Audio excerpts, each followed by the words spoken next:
এই দেখো আজকে আমাদের বাড়িতে পামফ্লেট মাছ রান্না হচ্ছে। এখন হলুদ লবণ মাখা হয়েছে, এইদিকে কড়াই গরম হয়ে গেছে।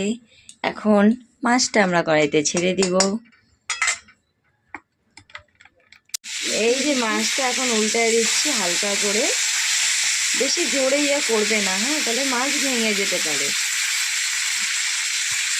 মাছ ভাজা হয়ে গেলে এর মধ্যে আমরা কালো জিরা সম্বাদ দিয়ে দিব।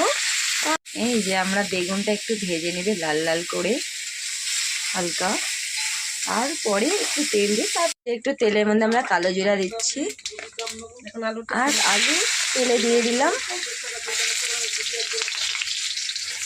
লাল করে ভেজে নেব। আলুটা লাল করে একটু ভেজে নেবে, তারপরে মশলা দিয়ে দিব। এই যে এখন মশলা দিয়ে দিচ্ছি, এর মধ্যে আদা জিরা লঙ্কা বাটা আছে।